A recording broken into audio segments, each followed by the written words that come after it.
What's going on, y'all? It's your boy TJ back with another video. For today's video, I'll be talking about how Ryan Garcia found a mole in his camp and also how some of his team members were receiving death threats. Without further ado, y'all, like I always say, I'm gonna jump right into this one. So, today I found out some pretty interesting news about Ryan Garcia and his training camp. Apparently, he found a mole in his camp. Okay, he found out that someone had leaked some important information ahead of the Gervonta Davis fight.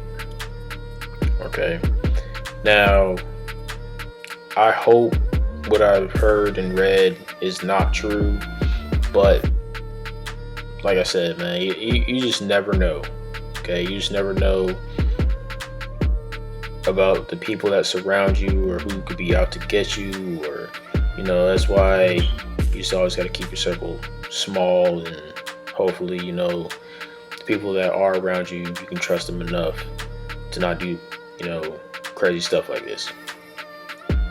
I read that though the two were cordial after Davis defeated Garcia via a wicked body shot knockout in the 7th round, Garcia now claims there was a mole in his training camp ahead of the fight. Even stranger, the alleged mole training partner appears to have revealed himself on social media, responding to Garcia's accusation with a pair of posts on Instagram. Okay, Garcia addressed the controversy in his Instagram story, writing, "Actually, sad I had a mole in my camp. Like, what the fuck? That's crazy, but thank God it's brought to the light.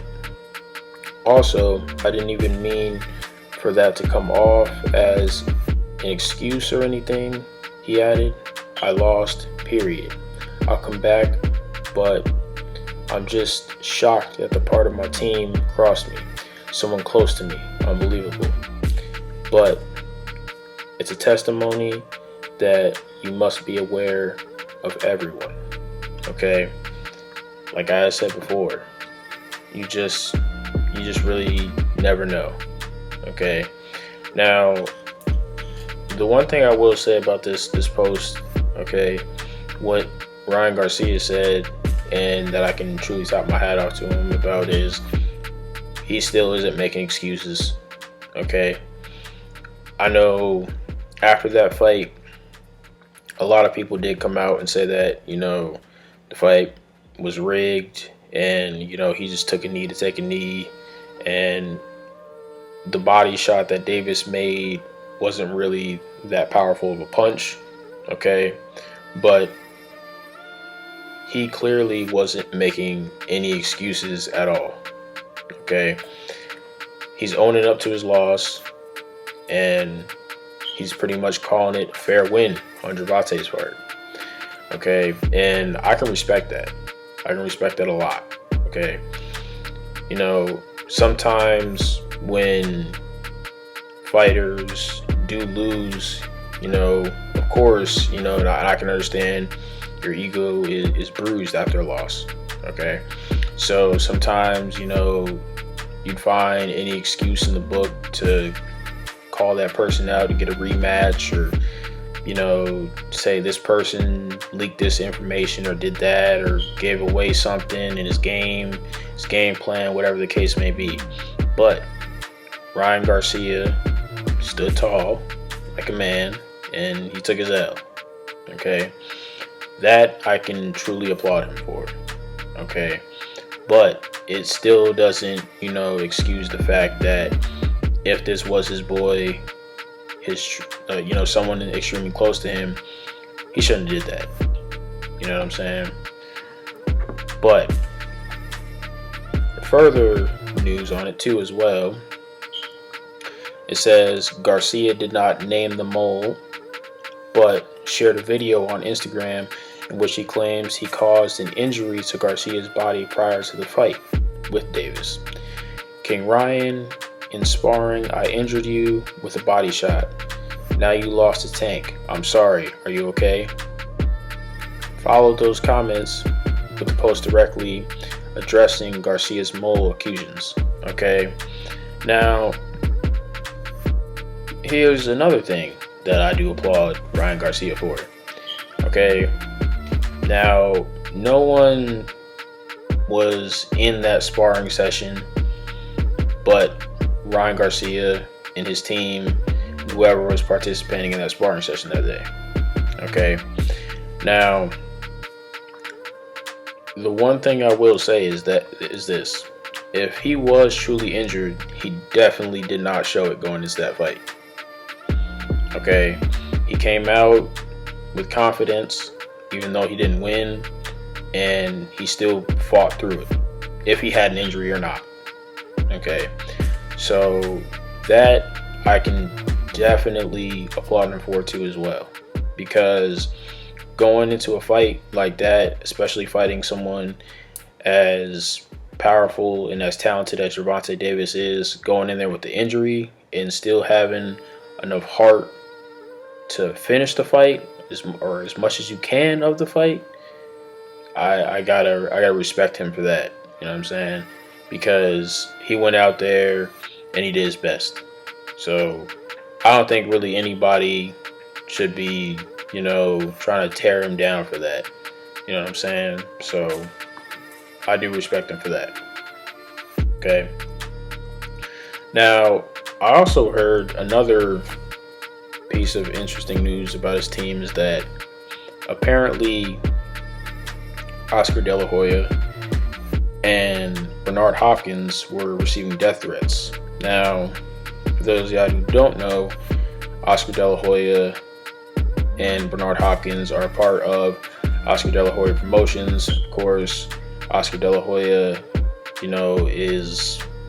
has taken Ryan Garcia under his wing throughout his career, and he pretty much put this fight together. Okay, Oscar De La Hoya and Bernard Hopkins were both amazing fighters during their careers, and at this point in time, I guess the reason why they didn't show up to one of the press conferences for the Davis Garcia fight is because they were receiving death threats. Okay, now stuff like this can get really serious. Okay, and I was reading up about it, and they said this, or Oscar De La Hoya said this: "As for myself, my security team told me, boss, we got to get the fuck out of here because I received death threats. You guys don't know this, I received death threats throughout the whole week, and my security team just said it's simply too dangerous. So we got out of there." And plus, Eric Gomez, who's president, who was right there in front of the center with Garcia, so there was no issue, no problem. Okay, now I can say this too.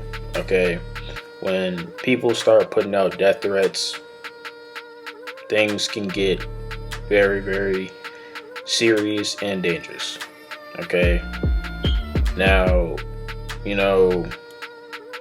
I'm glad no one had got harmed or anything like that, or no one died, because stuff like this can sometimes turn into real beef, and we don't want that to happen. You know what I'm saying?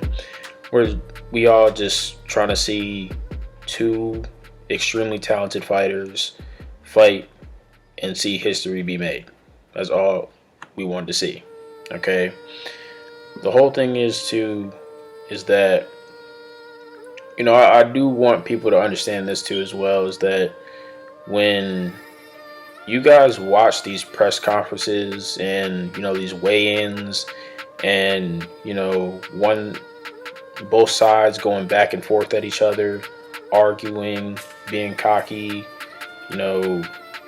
really just downplaying each other to the best of their ability, and really just talking shit to each other, that's all for show. Okay, yeah, a little bit of it may be real, and some of them remotely may be pissed off at that time. Okay, I'm not saying that that doesn't happen, because sometimes it does, but they're doing it for show. Okay, there shouldn't be any reason why, you know, someone's trying to kill someone over the fight. I mean, regardless of the fight, yeah, someone's gonna win and someone's gonna lose, or it may come into a draw. Okay, but regardless of the fact of the matter is, they both have to fight each other at some point. Okay, but I hope people really duly understand that part of the fight helps build the momentum of the fight, and it's all for show. Okay, so that's really all I have for today, y'all. Okay, I hope y'all really enjoyed the video. I thought this was very interesting, and you know, for me to speak on Ryan Garcia and on his team, and to really give y'all that news of what was going on was really interesting. So that's really all I got for today, and I hope y'all enjoyed the video, and I'll catch y'all next time. All right, peace.